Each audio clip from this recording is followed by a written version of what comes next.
Kita lanjutkan dengan seismic data processing bagian C. Ini adalah bagian dari legacy form ya, legacy flow. Tapi barangkali ya baiknya juga kita bicarakan karena ini sudah merupakan sejarah dari processing flow ini ya. Jadi ada yang namanya DMO ya, setelah residual static kita lakukan DMO, kemudian setelah DMO ini kita lakukan flush analysis, NMO correction, stack ya. Nah baru kita nanti lakukan post stack migration. Ini sebenarnya sudah saat ini setelah ada full 3D pre-stack migration ini sudah nggak dilakukan, tapi ini dulu dilakukan sebelum ada full pre-stack 3D migration, tapi ada baiknya juga kita bicarakan ya. Jadi pada migration ini ada beberapa poin yang perlu kita bicarakan. Yang pertama DMO itu sendiri ya, kemudian bagaimana refleksi itu pada deeping interface, kenapa kita melakukan migration 2D versus 3D migration, nanti kita bicarakan lebih detail algoritma daripada migrationnya dan approachnya bagaimana, kemudian pitfallnya seperti apa.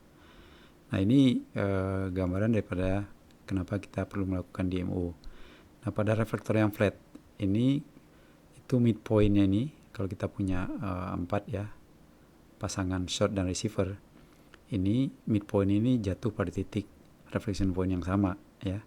Nah tapi ketika reflektornya mulai miring ya, maka reflection point daripada 4 pasangan short dan receiver ini tidak lagi berada pada satu titik yang sama, tapi dia menyebar ya ke arah updip yang makin jauh offsetnya ya, makin jauh offsetnya untuk short 4 D4 ini offset yang paling jauh, dia akan bergeser move to updip, itu reflection pointnya. Nah ini yang harus di handle oleh DMO ini. Jadi ini menggambarkan bagaimana proses koreksi ya dari NMO, DMO dan migration dilakukan. Jadi NMO itu mengoreksi daripada offset, kemudian dari NMO ini kita lakukan koreksi DMO correction ya. Nah setelah DMO ini baru nanti di stack, kemudian baru dilakukan post stack migration supaya dipping event ini dia kembali diposisikan pada posisi yang sebenarnya, pada posisi true position.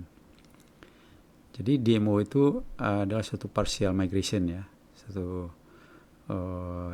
processing step yang diperform pada satu common offset dalam offset domain ya. Nah jadi dilakukan setelah NMO correction.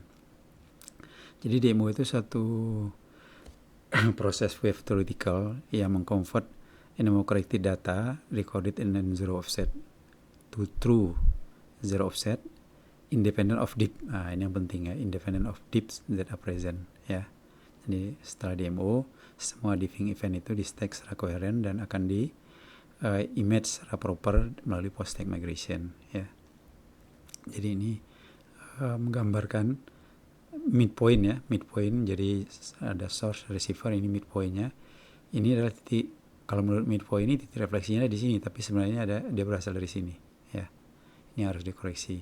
Jadi waktu itu ya DMO itu dilakukan pada DMO offset. Jadi kita melakukan dulu DMO binning ya, DMO binning. Jadi pada masing-masing DMO ini dilakukan DMO, pada masing-masing DMO gather ini nanti dilakukan DMO correction, nanti kita lakukan lagi flush analysis ya. Karena flush analysis yang dilakukan pada gather yang belum di DMO itu tidak akurat ya, nanti kita lihat contohnya. Nanti setelah kita lakukan flush analysis di stack, baru nanti kita lanjut dengan post stack migration. Waktu itu belum ada full 3D pre-stack migration. Ini contohnya DMO yang flush analysis yang dilakukan dengan tanpa DMO ya. Jadi kita lihat di sini, ini dengan beberapa velocity itu nggak bisa flat ya. Jadi ini masih over correction ini juga demikian ya. Ini sudah oke, ini masih ini ya, ini malah under correction, jadi dia konflik ya. Kalau ini semuanya over correction, kalau di sini ada yang under, ada yang over ya, ada yang over correction. Jadi setelah DMO ini ada yang bagus ya, ada salah satu yang jadi bagus, dia flat ya. Setelah DMO dia menjadi flat ya. Ini kan karena masing-masing ini kan di stack dengan velocity, dikoreksi dengan velocity yang beda-beda ya. Ini yang cocok velocity-nya ya. Ini contoh stacknya, stack tanpa DMO, ini stack setelah DMO ya dengan Kirchhoff DMO. Jadi kelihatan dipping eventnya kelihatan lebih bagus ya. Nanti akan dilanjut dengan post stack migration. Jadi ini adalah stack dari DMO tanpa DMO correction ya. Ini adalah stack dengan DMO. Jadi lebih kelihatan dipping eventnya ya setelah DMO. Nah, kemudian kita lanjut dengan kembali ke ini, legacy-nya udah selesai ya. Kita lanjut dengan part C ya, yang preconditioning, pre-stack migration, PSTM dan lain-lain nantinya ya. Nah, ini adalah flow kita pinjam dari Elnusa ya, di mana preconditioning itu isinya adalah ini ya. Precon itu adalah isinya ini yang terdiri pada surface consistent amplitude correction atau disebut SCAC ya. Kemudian automatic editing, noise burst, despike ya dalam CDV dan offset domain. Kemudian intelligent binning dan missing trace restoration atau sama juga dengan interpolation ya. Kemudian random noise. Kemudian masih ada noise, dihilangkan lagi noise di sini ya. Noise yang masih tersisa ya. Nah, ini adalah salah satu contohnya. Ini residual static. Ini yang sudah di SCAC ya. Jadi surface consistent amplitude correction. Jadi kita lihat ada improvement lah ya dari segi amplitude konsistensinya secara lateral ya. Ini misalnya ini jauh lebih kontinu lah dibandingkan ini ya. Ya memang tidak terlalu signifikan ya, tapi itu step ini harus dilalui ya. Nah ini domain di mana nanti kita melakukan binning ini ya. Binning ini dilakukan dalam offset gather atau common offset gather. Jadi dari common point nanti kita sorting menjadi common offset gather ya. Nah, ini dari SCAC itu nanti kita regularize offsetnya. Kita bicarakan lebih detail apa yang disebut dengan offset regularization. Kemudian dari offset regulation nanti kita interpolasi. Inilah perbandingan. Jadi setelah di offset regularisasi ini nanti terlihat bagian yang dangkal ini ya sudah terisi. Jadi bagian yang kosong di sini setelah interpolasi itu sudah terisi. Dan juga di bagian yang bawah ini akan kita lihat bahwa beberapa event itu akan lebih kontinu seperti ini. Itu lebih strong, lebih kontinu ya. Juga lebih kontinu karena ini sudah di CD Baker-nya sudah ada proses interpolasi ya. Nah, offset regularization itu dilakukan seperti ini. Jadi misalnya kita punya 4 CDP ya yang berdekatan. CDP 1, 2, 3, 4. Masing-masing CDP ini mempunyai 4 trace ya, katakanlah 4 trace yang offsetnya adalah ini 53, 110, 1215, 260. Nah ini offsetnya beda lagi 33, 115, 195, 295. Ini beda lagi ya offsetnya. Nah jadi nanti kita akan regularize offsetnya nih, karena ini offset intervalnya kan enggak seragam ini ya. Offset intervalnya enggak seragam ya. Jadi kita seragamkan offset intervalnya. Katakanlah kita bikin offsetnya kalau ini dari 50 sampai 100 ya, 100, 215 kita seragamkan jadi 50 ya. Jadi dari offset 0 sama dengan 50, kita lihat CDP 1 tidak ada putres yang punya offset lebih dari 0 sampai 50. Tapi CDP 2 punya ya, dia punya offset 33 ya di antara 0 sampai 50. Nah, CDP 2 CDP 3 nggak punya. CDP 4 punya 43 ya antara 0 dan 50. Kemudian offset range yang berikutnya 51 sampai 100. CDP 1 punya 53. CDP 2 nggak punya. CDP 3 punya. CDP 4 punya. Jadi CDP dia bolong ya. CDP 1 bolong di sini. CDP 3 bolong pada offset range yang pertama ini. Kemudian pada offset range yang berikutnya 101 sampai 150. CDP 1 punya. Ya dia punya 110. CDP 2 dia punya 115. CDP 3 dia nggak punya. CDP 4 juga nggak punya ya. Kemudian seterusnya. Jadi setiap pada offset range ini ada CDP yang bolong ya, yang tidak mempunyai live trace ya. Nah, ini kita lihat pada realnya, kita kotasi dari Elnusa juga ini ya. Jadi kita ambil near offset class-nya, kan nanti kita kalau dia katakan 70 volt, kita nanti bikin regularisasi menjadi 70 offset range. Nah inilah yang near misalnya ya, yang near offset range. Nah ini banyak bolong-bolongnya ya, banyak bolong-bolongnya. Nah, setelah kita interpolasi ya, ini near offset class before regularization dan interpolasi. Setelah kita interpolasi seperti ini, ada bagian-bagian yang nggak bisa diinterpolasi, nggak terjangkau ya sama interpolasi, tetap bolong dia, akan tetap empty trace dia di situ.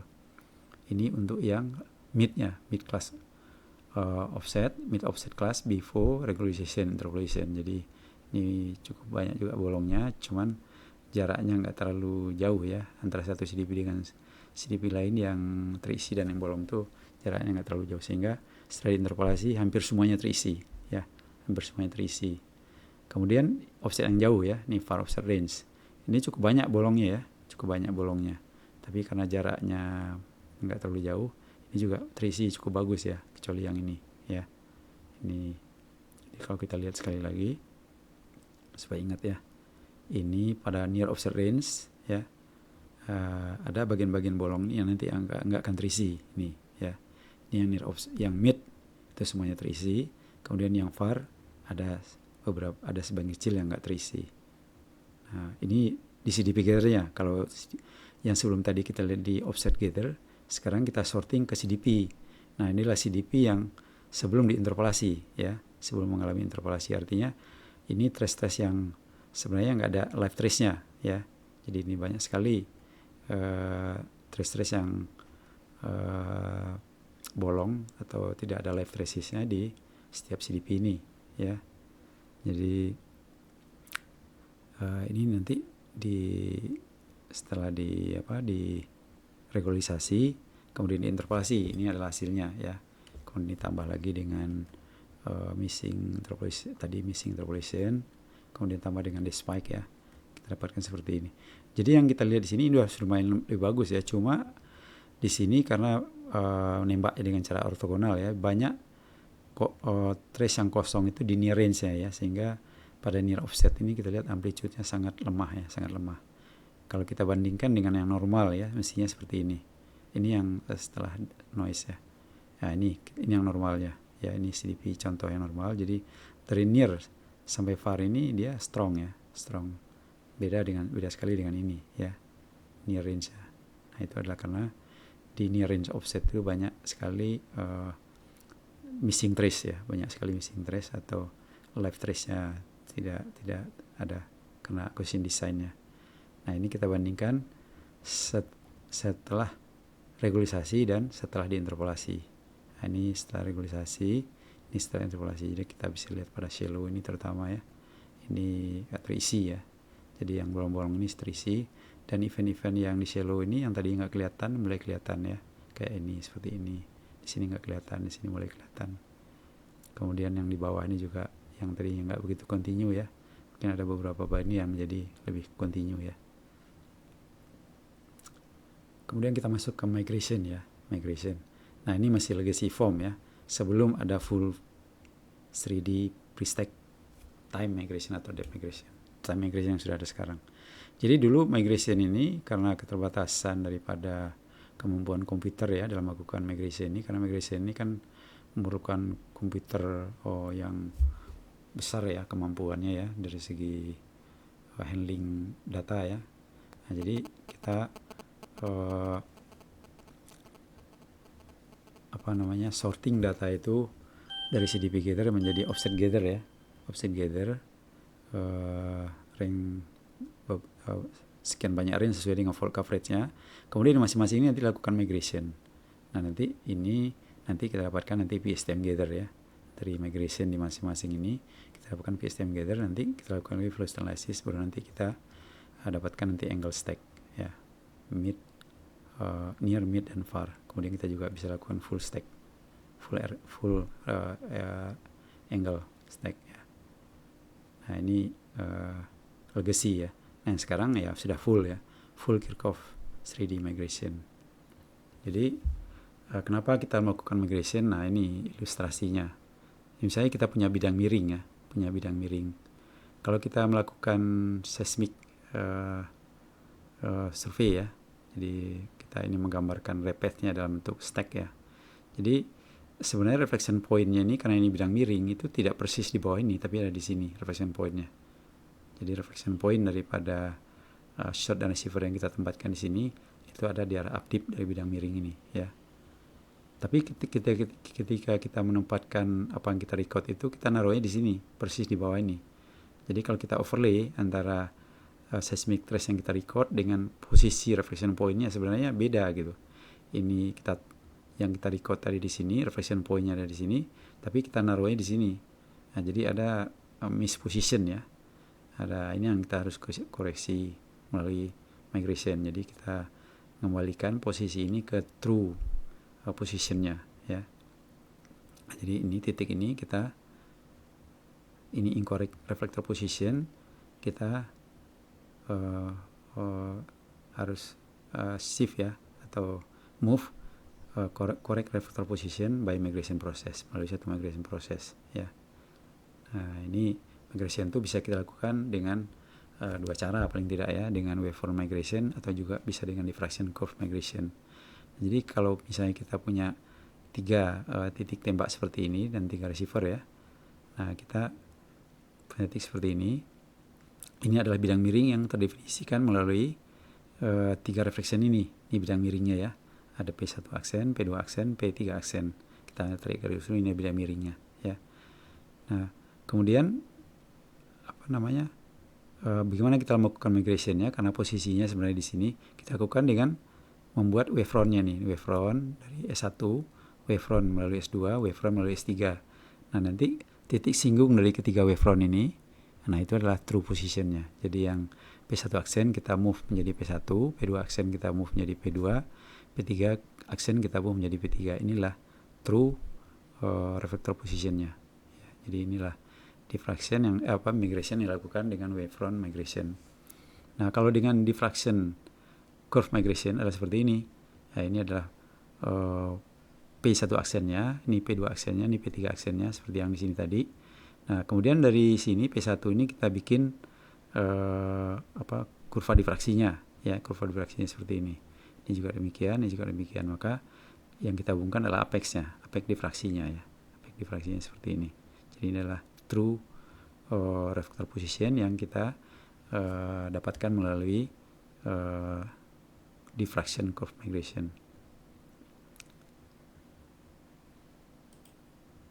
Nah, kemudian ini problem ya, yang juga sehubungan dengan migration. Kalau kita punya bidang miring, misalnya kita punya model geologi seperti ini ya, model geologi seperti ini, maka nanti ketika kita dapat stack sectionnya, ini bidang miring yang miring seperti ini, dia akan miringnya berkurang ya, jadi agak landai dia kelihatannya seperti ini ya. Nah, jadi ketika kita ambil misalnya di AB ini ya, di AB ini yang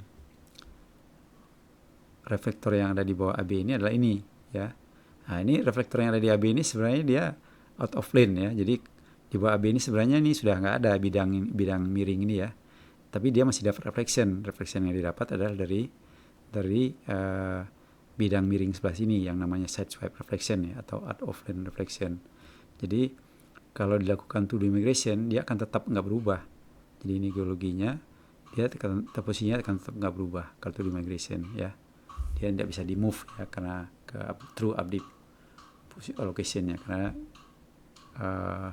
2D migration kan hanya bergerak dalam 2D plane ya. Nah, ini juga kalau kita gambarkan kalau kita punya patahan misalnya ya, kita punya patahan, ini adalah diffractionnya ya, diffraction ini. Nah, kalau kita ambil line AB ini yang sudah berada di luar bidang ini, itu dia masih menangkap diffraksi ya. Ini masih menangkap diffraksi yang nggak bisa diapa-apain ya, nggak bisa diapa-apain kalau 2D. Kemudian ini repeat ya untuk suatu syncline ya. Jadi kalau kita punya suatu syncline, maka repeatnya untuk bagian yang ini itu adalah ini ya, repeatnya. Jadi kalau ini dia tegak lurus, kalau ini dia seperti ini repeatnya. Jadi kalau kita punya short dan receiver di sini misalnya, jadi receiver yang di sini itu ada menerimanya seperti ini ya. Nah, ini adalah unmigrated sectionnya yang kita dapatkan nanti untuk bagian yang ini. Untuk bagian yang ini adalah nanti repeat daripada unmigrated section yang kita dapatkan. Nah, untuk syncline-nya, ini kita dapatkan repeatnya seperti ini, sehingga kita dapatkan nanti bowtie. Ini yang namanya bowtie ya. Jadi refleksi dari sisi sebelah sini, sebelah kiri, ini adalah refleksi dari sisi sebelah kanan. Ini bowtie-nya. Nah, ini nanti yang Padahal dia sebenarnya singly nih, tapi singly ini dalam stack section, dalam unmigrated bentukannya seperti ini yang kita sebut sebagai bow tie. Ini yang nanti akan kita koreksi dalam migration. Jadi ini misalnya sebelum migration, ini ada bow tie, ini ada diffraction, ada bow tie lagi menunjukkan bahwa di sini sebenarnya ada syncline ya. Ini juga ada diffraksi di expanded anticline-nya lebih landai ya. Nah, setelah kita migrate ya, before migration, time section, after migration. Jadi kita ini ada yang kemiringan seperti ini, bow tie-nya hilang, ada patahan, jadi diffraksi di ujung-ujung patahan ini bisa hilang. Kemudian ini dapat nanti syncline-nya ya, syncline-nya lebih fokus. Anticline-nya juga nanti akan lebih sharp ya, lebih runcing ya dibandingkan dengan yang ini. Ini contoh contoh realnya. Ini adalah bow tie ya. Ini bow tie ada 3 lokasi seperti ini. Setelah migration, jadi seperti ini. Jadi ini adalah syncline, ini syncline, ini juga demikian. Syncline ya. Ada patahan. Ini juga demikian ya, anticline. Anticline-nya akan kelihatan lebih lancip ya kalau setelah di-migrate, lebih sharp. Kemudian ini before migration, ini salt ya. Ini setelah migration. Ini juga jauh lebih bagus ya, reflection yang bawah juga jauh lebih bagus ya setelah migration. Nah ini kembali ke DMO tadi ya, ini stack yang setelah DMO ya, stack setelah DMO, kemudian setelah di post stack migration seperti ini. Post stack migration ya, DMO ada diffraksinya ini ya. Nah kemudian setelah di migrate itu diffraksinya hilang, faultnya lebih kelihatan ya. Nah ini diikuti dengan pre-stack migration ya. Di Common Option ini masih pakai program yang agak lama ya, jadi itu juga jauh lebih bagus ya, jadi lebih continue eventnya ya, ini jauh lebih continue ya, jadi matchnya improve lah ya dari DMO kemudian post-stack migration atau DMO ke pre-stack migration karena mute ya, mute.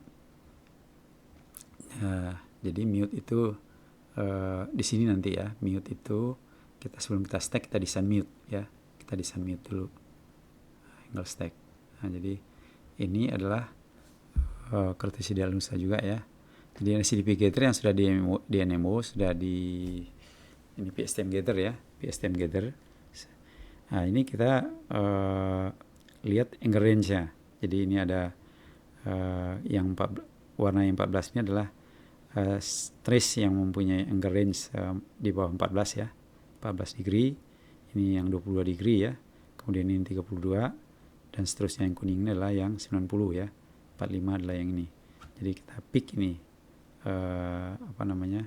mute-nya ya. Jadi artinya yang di atas garis yang merah ini nanti kita akan buang, karena kalau kali ini kita ikut kita stack, dia akan merusak yang ini, merusak yang sebelah kirinya ya. Nah ini kalau kita bikin range angle-nya ya. Jadi misalnya kalau tadi angle-nya ini dari 0 sampai dengan katakanlah 45 ya, 45. Nah kita atau 45 ketinggian ya, jadi mungkin 38 gitu ya. 38 itu adalah yang ini, yang putih nih yang 38. Yang kuning ini kan sudah masuk yang merah ini ya. Jadi kita ambil 38. Jadi di range dari 0 sampai 38 ini karena dia nggak punya near angle ya, near offset, kita ambil yang 4 aja. 4 16, kemudian kita overlap 4 degree ya, 12 4 24. Kemudian juga overlap 4 degree 20 38. Ini adalah gather angle-nya yang sudah di mute di atas 16 derajat dan di bawah 4 derajat. Ini mid angle gather-nya yang sudah di mute di atas 24 derajat dan di bawah 12 derajat. Ini adalah angle gather far-nya yang sudah di mute di atas 38 derajat dan di bawah 20 degree. Jadi near, mid, dan far. Ini adalah angle-nya ya, angle range-nya. Ini yang penggambaran angle range-nya ya. Ini angle range yang 416, ini yang 1224, nggak ada lagi warna kuning sih kan. Nah ini yang 2038 ya, 2038. Kemudian kita stack. Nah inilah dia stack-nya, partial angle stack. Ini yang near angle stack, ini yang mid, ini yang far angle stack ya. Ini nanti tujuannya, gunanya lah untuk DHI, jadi FIO untuk analisa direct hydrocarbon indication kalau ada anomali FIO terlihat di sini ya. Nah ini sekarang approach ya. Jadi migration itu kan dimulai dari wave equation ya. Jadi ada persamaan finite difference. Jadi per V kuadrat ini persamaan gelombang D2 kuadrat kali pi ya ke dt kuadrat sama dengan D2 kuadrat dibagi pi dibagi dengan dx kuadrat tambah dengan nih untuk dimensi yang lain y dan z ya. Nah, jadi solusi terhadap wave equation ini ada tiga approach, yaitu Kirchhoff, integral ya, finite difference dan Fourier transform ya. Jadi kalau kita bandingkan ketiga algoritma ini ya, ada beberapa advantage dan terhadap beberapa faktor di sini ya, misalnya terhadap steep dip, bagaimana dia menghandle steep dip. Kalau misalnya dia datanya signal to noise ratio, gimana dia menghandle-nya, mungkin running time-nya seperti apa. Kalau misalnya velocity-nya berubah secara lateral secara signifikan seperti apa.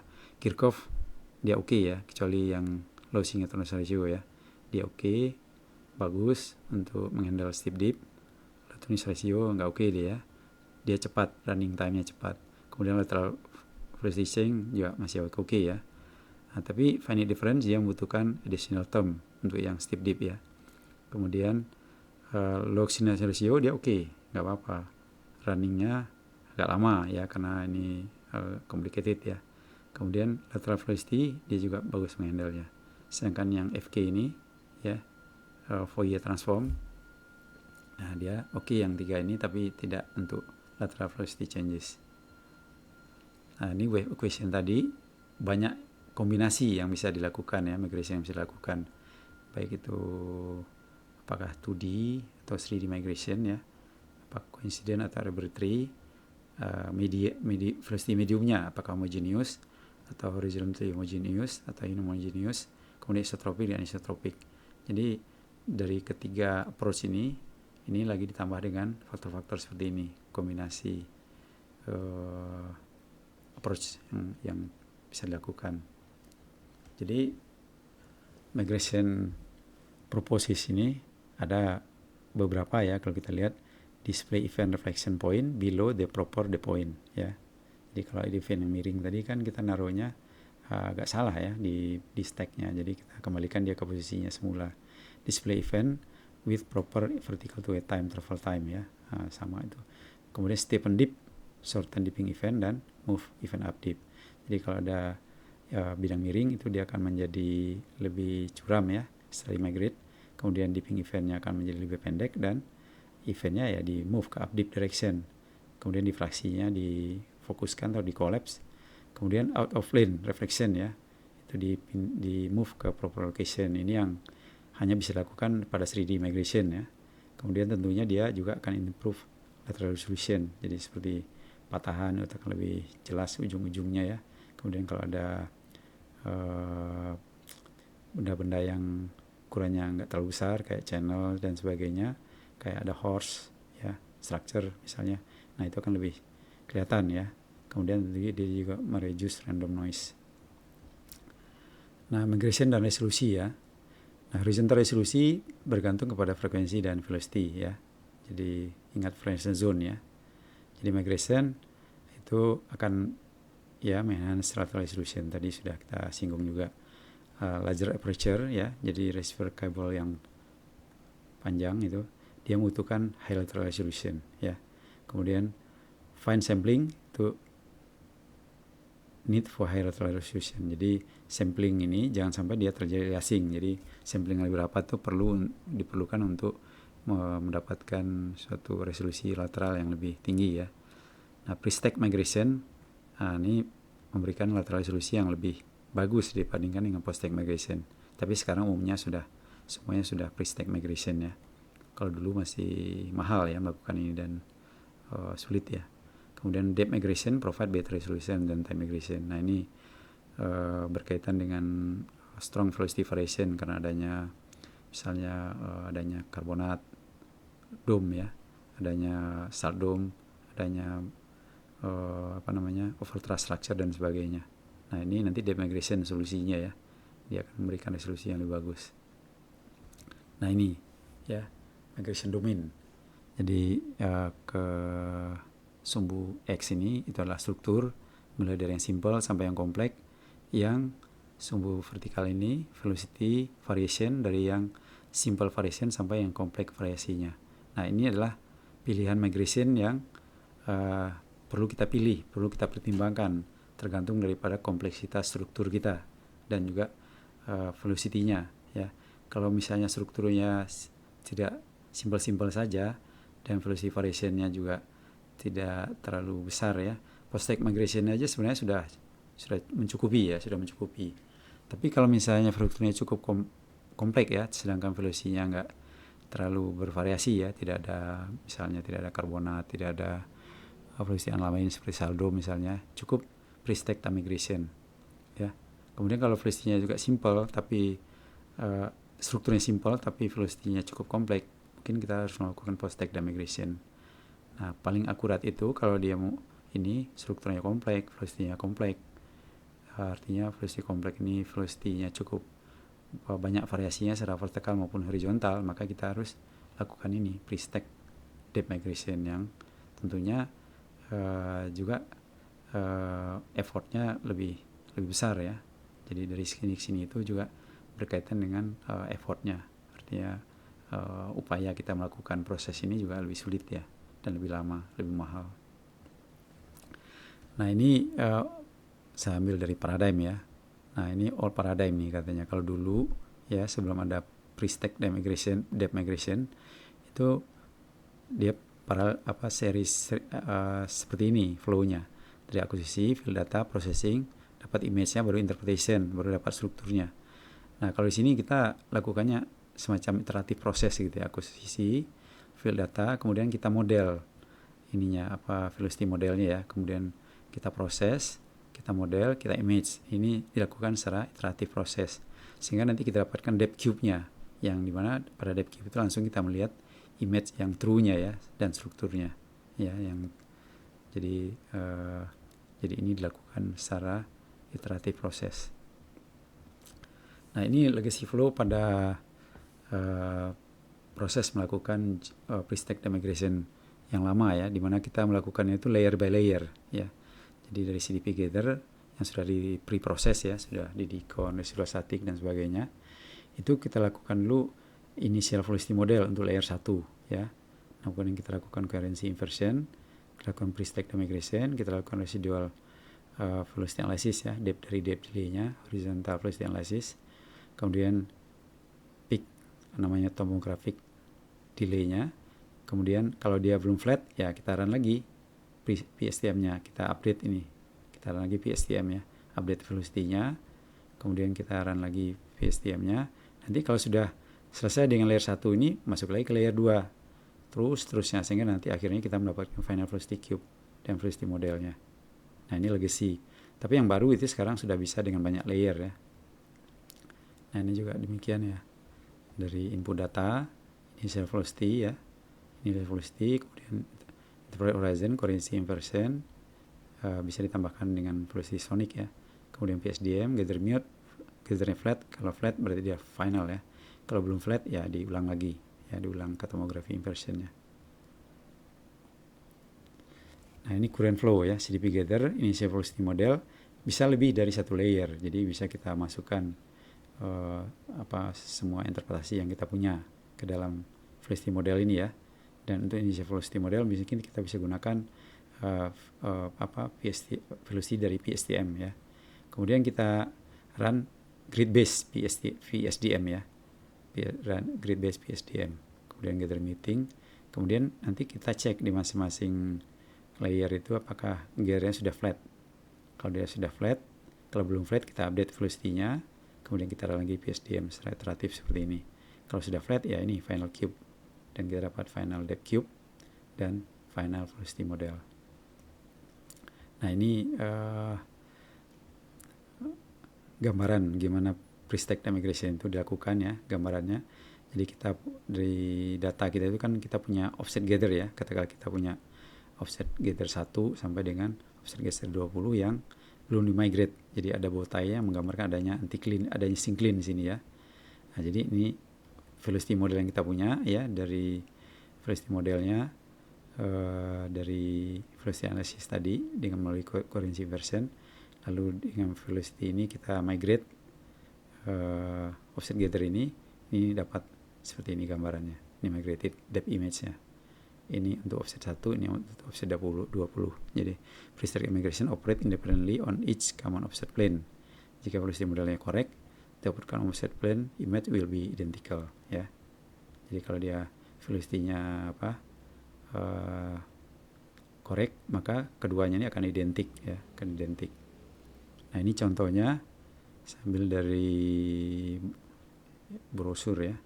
Ini ada saldom, ini adalah time migration-nya ya, dari satu saldom di Gulf Mexico ya, di Water Gulf Mexico.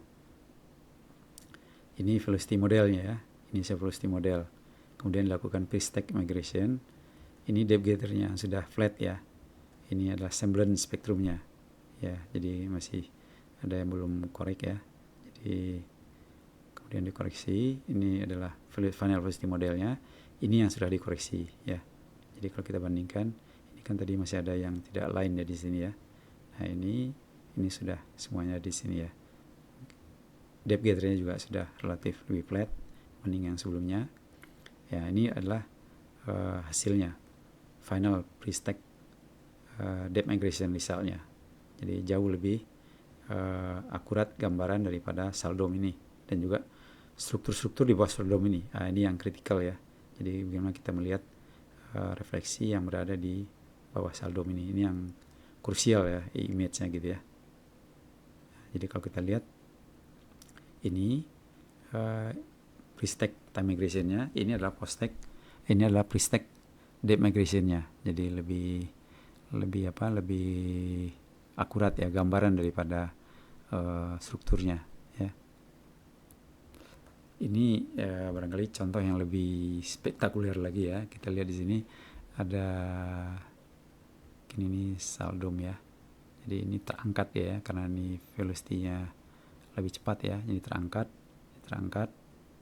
Jadi ada, setelah dilakukan post-stack migration, ini dia terkoreksi ya. Jadi refleksi yang ini udah kembali dia ke posisi semula, posisi yang sebenarnya ya. Jadi di pre-stack demigration, post-stack demigration ini ya. Jadi ini sudah terkoreksi. Kemudian kita lakukan lagi post-stack demigration. Kita bandingkan sama post-stack demigration-nya. Jadi ini lebih akurat ya. Jadi ini efek daripada ini udah nggak kelihatan ya. Dan juga gambaran daripada ini, struktur ini jauh lebih akurat ya. Kalau kita bandingkan ini sama ini misalnya, jauh lebih akurat. Ini juga demikian, jauh lebih akurat di sini gambarannya. Nah, ini juga dari brosur ya. Ini yang subsalt imaging, ini yang post-stack time migration-nya, ini yang pre-stack time migration-nya. Tidak sedramatis yang tadi. Ini juga demikian. Ini yang post-stack time migration, ini yang pre-stack time migration. Kita lihat image yang di bawah ini jauh lebih bagus ya, jauh lebih kelihatan, jauh lebih akurat. Tuh. Ya. Nah, kemudian kita lihat apa yang disebut dengan velocity anisotropi ya. Nah, velocity anisotropi itu adalah ketergantungan daripada velocity ya pada arah propagation-nya ya. Jadi azimuthal anisotropi itu velocity bervariasi dengan direction daripada ini ya. Vertical anisotropi velocity itu lebih rendah ya dibandingkan velocity vertical anisotropi velocity lebih rendah dibandingkan dengan vertical direction ya. Velocity along bedding is typical 10% ya, lebih tinggi. Jadi velocity ke arah yang horizontal itu lebih cepat, sekitar 10-15% dibandingkan dengan velocity arah vertikal. Nah, ini kita lihat ya. Ini velocity yang slow ya. Velocity yang slow, velocity yang fast ya. Jadi efek dari vertical anisotropi adalah time-nya lebih lama pada offset yang lebih jauh ya, dibandingkan dengan offset yang lebih pendek. Jadi ini setelah sebelum di move out ya. Di move out tanpa anisotropi. Ini di move out setelah anisotropi. Seperti ini ya. Jadi ini contoh gathernya. ini gather yang belum dimasukkan masalah isotropinya, jadi dia seperti overcorrection ya, seperti overcorrection. Nanti dengan parameter epsilon yang tepat pada velocity dengan menggunakan anisotropi faktor epsilon ini ya, maka nanti akan didapatkan seperti ini gathernya. Udah bagus ya, ini lebih flat, ini stacknya ya, SDP gather ini stacknya lebih continue dan lebih flat ya. Ini misalnya kita bandingkan improvement yang kita lihat, dibandingkan di sini sama di sini ya, bandingkan di sini sama di sini, itu jauh lebih bagus. Ini juga demikian ya, jauh lebih bagus, lebih continue ya, ini sama ini. Oke, sekarang jadi keperluan untuk suatu algoritma migration yang akurat itu adalah sebagai berikut ya. Algoritma itu harus mencukupi harus sufficient ya untuk imaging task, tergantung kompleksitas daripada struktur dan velocity yang kita punya ya. Aperture-nya harus wide enough ya, itu emergence reflection rate path ya. Migration, jadi nanti harus lakukan tes nih ya, tes aperture migration-nya. Jadi migration velocity model itu harus akurat juga ya, untuk akuratnya, karena velocity-nya akan digunakan untuk move event ke posisi yang sebenarnya ya, itu tergantung dari velocity-nya. Kalau velocity-nya akurat, nanti moving-nya juga nggak akurat ya. Kemudian spatial sampling itu jangan sampai terjadi aliasing, harus cukup rapat ya, jangan sampai terjadi aliasing. Ini berkaitan dengan bidang miring ya. Nah ini beberapa problem ya yang terjadi ketika kita melakukan migration. Jadi salah satunya adalah amplitude smile ya, jadi amplitude anomaly smile. Ini terjadi biasanya pada ujung-ujung ya, ujung-ujung daripada section atau pada paling ujung daripada section paling bawah ya. Jadi misalnya ini adalah model horse ya, horse, kemudian nanti di ujung-ujung ini akan ada misalnya migration yang tidak terkolaps secara sempurna ya, masih ada kurva difraksinya ya. Kemudian ada missing coverage zone. Nah itu juga nanti masalah, dia akan create problem juga di situ ya. Kalau velocity incorrect dia under correction, kalau too low under migrated, kalau too high dia over correction ya. Kemudian multifold juga akan create problem juga, dia movementnya nanti akan nggak benar ya movementnya. Coherent noise itu juga nanti dia akan ya, bagaimanapun kalau coherent noise amplitude-nya strong ya, dia akan dimigrate ya. Nah ini untuk out of lane pada 2D migration, dia tidak akan bisa diapa-apain, dia akan tetap ada di situ ya, tidak bisa dikembalikan ke tempatnya semula yang berada di luar plane ya. Jadi kalau yang ini kita lihat, ini dia under correction ya, kalau ini under migration, kalau ini over migration ya. Jadi kita kembali lagi ke sini ya, ada 3 sumbu menggambarkan seismic data ini. Itu ada sumbu time-nya, ada offset, ada midpoint. Nah, jadi kita melakukan migration ya, itu untuk improve. Jadi migration itu untuk move diffing event to the true superposition dan collapse diffraction. Nah sekaligus juga dia akan increase lateral resolusi ya. Nah ini adalah beberapa pilihan yang bisa kita lakukan ya untuk melakukan migration, dari mulai 2D yang time ya, ke 3D yang depth ya. Ini dari mulai yang akurasinya kurang ya, tapi dia mudah dilakukan dan murah ya, ke pilihan yang menghasilkan sesuatu yang lebih akurat tapi juga memerlukan effort dan biaya yang lebih mahal ya. Jadi kita bisa melakukan 2D migration ya, 2D migration post stack dalam time ya, atau bisa melakukan 2D migration post stack dalam depth ya, 2D post stack depth migration. Kita juga bisa melakukan 2D tapi pre-stack dalam time migration, jadi 2D pre-stack time migration seperti yang dilakukan dengan Kirchhoff tadi kan, dalam 2D tapi ya. Bisa juga kita lakukan 2D pre-stack depth migration ya, atau 3D post-stack time migration, atau 3D post-stack depth migration, atau 3D pre-stack depth migration. Ini yang paling akurat, tapi yang juga lebih sulit ya melakukannya dan lebih lama dan lebih mahal ya. Jadi 2D migration operate within a plane of section. Jadi dia 2D migration ini operate dalam bidang 2 dimensi. Sedangkan 3D migration reposition event dalam full 3D sense, termasuk Sidewipe tadi. Ini yang dihandle oleh 3D migration. Nah, post-stack migration operate on stack trace ya. Di post-stack migration itu dia beroperasi dalam stack. Sedangkan pre-stack migration dia migrate pre-stack trace ya. Nah, time migration dia diperform dengan menggunakan VRMS velocity dan straight array. Sedangkan depth migration dia diperform dengan menggunakan velocity interval. Jadi kita perlu punya velocity modelnya dan refracted arrays ya. Ini end of part C ya. Oke. Kita stop.